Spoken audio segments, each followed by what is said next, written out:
नमस्कार, स्वागत है आपका जनता की आवाज में और मैं आपके साथ अल्फैज खान। और मैं आपके साथ अमन यादव। देश में चल रही महामारी है। निष्पक्ष खबरों का सिलसिला हमारे साथ जारी है। आज की हमारी विशेष खबर किसान बिल को लेकर। जी हां, भारत में किसानों के ऊपर नया अध्यादेश आया है। जी हां, नया अध्यादेश क्या बताता है, चलिए इस पर विस्तार से बात करते हैं। किसान बिल भारत के किसानों को कैसे होगा फायदा, मोदी सरकार ने बताया। कृषि विधेयकों को लेकर राजनीति तेज हो चली है। विपक्ष ने जोरदार ढंग से नए प्रावधानों की मुखालत की है। पंजाब हो, हरियाणा हो या फिर पश्चिम उत्तर प्रदेश हो, किसान को बिल को लेकर खासा आक्रामक हो चुके हैं हमारे किसान भाई। पंजाब में 25 सितंबर को किसान ने भारी विरोध प्रदर्शन का ऐलान किया। संसद में भी सरकार इस मुद्दे को लगातार घेरा जा रहा है, हंगामा किया जा रहा है। चूंकि मुद्दा किसानों से जुड़ा है तो कोई भी राजनीतिक दल, कोई भी किसान नेता हो, बिल्कुल भी जनता का हितैषी पीछे बनने से नहीं हट रहा है। जी हाँ, इसी की आज खासा रिपोर्ट हम आज आपको बताएंगे। मोटे तौर पर अगर हम आप चीजों को देखते हैं तो हम जानेंगे कि कौन कौन से अध्यादेश आज भारत की सरकार लेकर आई है। क्या वाकई में ये जनता के लिए हितैषी होंगे? क्या वाकई में ये जनता के जो इरादे हैं उस पर खरे उतर पाएंगे? जैसा कि हम जानते हैं कि भारत एक कृषि प्रधान देश है।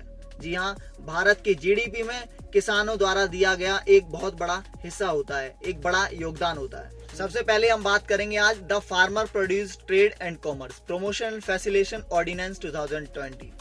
दूसरा इसी के साथ जो अध्यादेश है उसका नाम है the farmer employment and protection agreement of price assurance and farmer service ordinance 2020। इसी के साथ हम बात करेंगे हमारा तीसरा प्रावधान जो हमारे बीच में है, the essential commodities amendment ordinance 2020। जी हाँ, हमारे पास ये 3 नए अध्यादेश जो भारत सरकार लेकर आई है, इस पर हम आज बात करेंगे।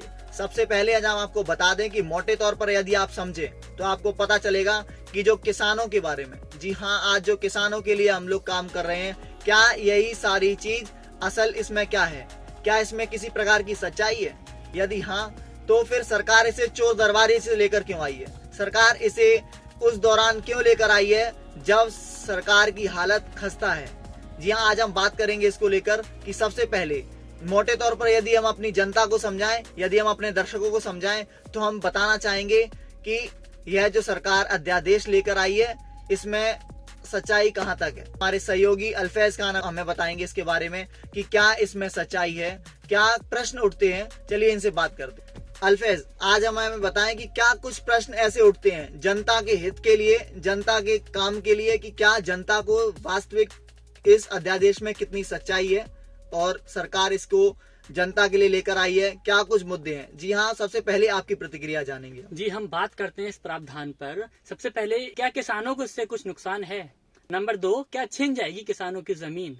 नंबर 3, क्या बड़ी कंपनियां शोषण करेंगी? अमन जी, आपको क्या लगता है कि किसान बिल को लेकर या किसान अध्यादेश पर किसानों को नुकसान होगा या फिर उनके हित में ये फैसला जो लिया गया है उनके हित का है? जी अल्फैज जी, सबसे पहले आज हम बात करेंगे तो इसमें सबसे पहले जानने की जरूरत है। देखिए, किसी भी काम को करने के लिए कुछ कड़ी जुड़ी होती है। यदि कड़ी को एक मोटे तौर पर अच्छी से पकड़ कर रखा जाए या उन्हें एक सही समांतर तरीके से उसे चलाया जाए तो चीजें बहुत अच्छी काम करेंगी। हाँ जी। सबसे पहले आज हम आपको बताएं, इन प्रावधानों के अंतर्गत जो भी चीजें उन्होंने सेट की हुई हैं या जो भी चीजें उन्होंने लागू की गई हैं, क्या इसमें सच्चाई कितने हद तक है, कितनी सच्चाई इसके अंदर है। जैसा हम आपको बताएं कि MSP यानी मिनिमम सपोर्टिव प्राइस जो किसानों को दिया जाता है, यदि वो लागू है, जैसा इसमें बताया कि हाँ वो लागू रहेगा, तो ऐसा है कि यदि वो ये लागू रहता है तो किसानों को अपना हक मिलना चाहिए। ये चीज लागू होने की जरूरत है इसमें, जिसको रखना चाहिए। दूसरी बात, क्या देखिए, सबसे पहले किसान,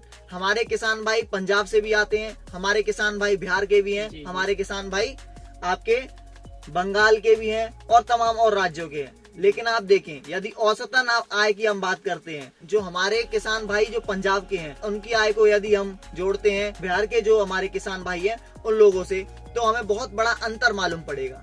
तो इसी के साथ हम बात करेंगे, यदि सभी को समांतर रूप से सारी चीजें मिल पाएं तो शायद चीजें अच्छी हो सकें। लेकिन मोटे तौर पर जहां तक मेरी प्रतिक्रिया है, मुझे लगता है कि जब हम चीजों को प्राइवेट करते हैं, यानी जब हम इसे प्राइवेटाइजेशन के रूप देते हैं, हमारे पास सब कुछ होने के बावजूद हम इसे प्राइवेट क्यों कर रहे हैं, प्रश्न सबसे पहले यह उठता है। दूसरी बात अल्फैज, हम आपको बताएं कि प्रश्न बहुत बड़ा है, बहुत सारे प्रश्नों के घेराव में हम लोग रहेंगे, जी। लेकिन सबसे पहले मुख्य मुद्दा यह होना चाहिए कि जनता को इसमें कितना फायदा है। जनता को जी हाँ, अगर मैं अपनी प्रतिक्रिया दूं तो मुझे लगता है कि इसको लागू होने के बाद चीजें सामने, बहुत सी चीजें सामने आएंगी। जी। हाँ, अगर इसको लागू करना है तो आप प्राइवेट मंडियों को चालू ना करें, आप जगह दें, आप सरकारी मंडियों को लागू करें, आप जो न्यूनतम आय लगाते हैं, न्यूनतम जो कर लगाते हैं उनके लिए, उस पर विचार करें। तो ये बहुत सारी चीजें हैं इसके अंदर।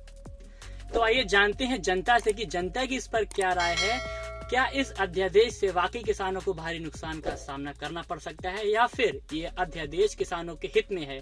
अपनी राय कमेंट बॉक्स में कमेंट करके हमें जरूर बताएं, और अगर आपने हमारे चैनल को सब्सक्राइब नहीं किया है तो सब्सक्राइब करना बिल्कुल ना भूलें। धन्यवाद।